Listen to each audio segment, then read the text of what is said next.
में हम फाइनली बात करते हैं कि जो बाकी बुक्स में और जो पेपर है इसमें मेन दिक्कत क्या आ रही है। जो कैजी एंड मॉर्गन ने दिया था acceptable margin for error 5% categorical data में 3%। आगे इसको इन्होंने समझाया है, इन्होंने लिखा है कि कैटेगोरिकल डाटा में 5% एक्सेप्टेबल है, कंटिन्यूस में 3% एक्सेप्टेबल है। फॉर एग्जांपल 3% मार्जिन का मतलब हुआ कि जो ट्रू मीन है वो with in point plus minus 0.21 0.3 into 7 times the scale, इसके बीच में आएगा। इसका मतलब ई को कैसे निकालें, इन्होंने अपने यहाँ फॉर्मूला में भी समझाया है। ये उसको डी बोलते हैं, ई को हम ई बोल रहे हैं। इनका ये कहना है कि margin of error equal to number of points on the scale multiplied by the acceptable margin। तो 7 अगर आपके पॉइंट्स हैं 7 पॉइंट स्केल पे और 3 है तो ये 0.21 बन जाएगा।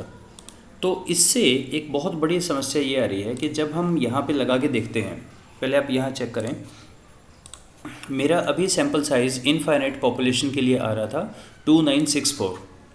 अगर मैं ई को 5 पॉइंट स्केल है 5 से मल्टीप्लाई करूँ 0.15 बन जाएगा। 1.5 का मतलब हो गया, अगर मैं यहाँ डिवाइडेड बाय 5 करूँ, डिवाइड है ना, स्क्वायर भी है, ये वैल्यू 25 से डिवाइड हो जाएगी।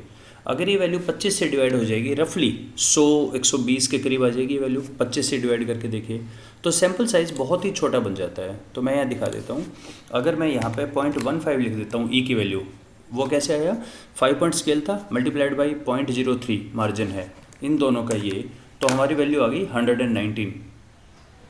अब यहाँ पे इशू ये आ रहा है कि क्या एक इनफाइनाइट पॉपुलेशन के लिए 5 पॉइंट स्केल लें, 119 आर ओके। इस बारे में बाकी सब ऑलमोस्ट साइलेंट हैं। CR कोठारी में अगर आप देखें तो इन्होंने, सर ने एक्सप्लेन किया है कि सैम्पल साइज़ वाइल एस्टिमेटिंग एक क्वेश्चन भी इन्होंने सोल्व किया हुआ है, इसमें दिया हुआ है एस्टिमेट 0.8, इसमें तो दे ही दिया 0.8 होना चाहिए, तो इन्होंने फार्मूले में 0.8 पुट किया, ये वैल्यू आ गई। आगे ये सर ने एक्सप्लेनेशन दिया है कि रेंज बाय 6 हमारा सिग्मा का रिप्रेजेंट करता है, तो उससे निकाल सकते हैं। आगे सर ने क्वेश्चन दिया है, इसमें 2% ट्रू वैल्यू दिया है, इसका ई की वैल्यू 0.02 दी है इनमें। अब यहाँ पर एक इशू ये आ रहा है कि अगर 0.02 लेते हैं और एक 0.15 लेते हैं तो देख रहे हैं अब 7 गुना हो गया। सैम्पल साइज़ पे इतना ज़्यादा फ़र्क पड़ जाता है। तो ये एक बार आप अपने एंड पे देखें कि ई की वैल्यू क्या आनी चाहिए। और भी इन्होंने यहाँ पर ई की वैल्यू 0.03 ली है, so since estimated should be, लेकिन इन्होंने वैल्यू ही दे रखी है कि 3% होना चाहिए। नरेश मल्होत्रा सर ने सिर्फ ये समझाया है, स्पेसिफाई लेवल ऑफ प्रिसीजन क्या है, permissible difference between the sample mean and population mean. ये सिर्फ इस पेपर में इन्होंने बहुत डिटेल में, ये पेपर है हमारा बार्लेट इनका, इन्होंने इस चीज़ को बहुत डिटेल में समझाया है और न्यूमेरिकल में भी लिख रखा है। पर अगर हम इसको एक्सेप्ट करते हैं कि आप 7 से मल्टीप्लाई करें एक्सेप्टेबल मार्जिन निकालते हुए, तो हमारा सैम्पल साइज़ बहुत ज़्यादा छोटा हो जाता है।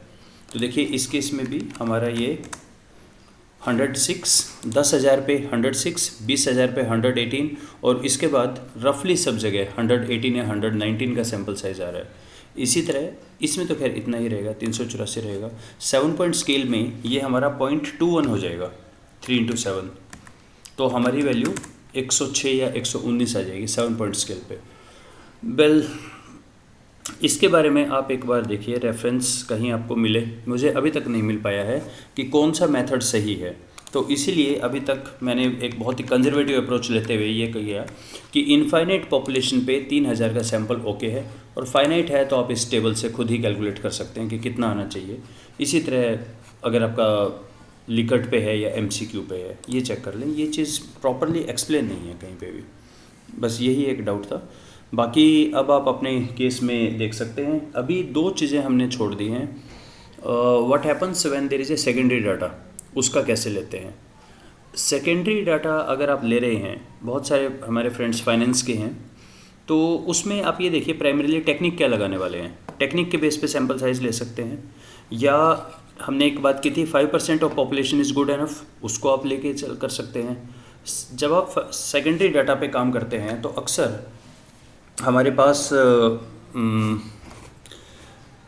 ये जो मैंने टॉप में बात की थी ना, पॉपुलेशन फाइनाइट होती है, पिछले 5 साल का डाटा, सैम्पलिंग फ्रेम अवेलेबल होता है क्योंकि आप डाटाबेस से ले रहे हैं, सैम्पलिंग यूनिट आपके डिफाइंड होते हैं, कोई रेशो ले रहे हैं, कोई चीज़ें, sampling method probability non probability आप दोनों ही यूज़ कर सकते हैं, लॉटरी मेथड से भी और आप अपने आप भी सिलेक्ट कर सकते हैं। तो सैम्पल साइज़ का फार्मूला आप जो भी अप्रोप्रिएट है वो लगा लीजिए, डाटा आपका मीट्रिक माना जाएगा। तो लेकिन उस केस में आपका सिग्मा क्या होगा? सिग्मा आपको शायद ये यूज़ करना पड़ेगा कि जो प्रीवियस स्टडीज़ ने मेंशन किया है उस सिग्मा को लेके आप अपना सैम्पल साइज़ कैलकुलेट करें। और दूसरा है experimental research, design of experiments, उसमें कैसे करते हैं उसका मैं आपको नेक्स्ट में बताता हूँ। Thank you.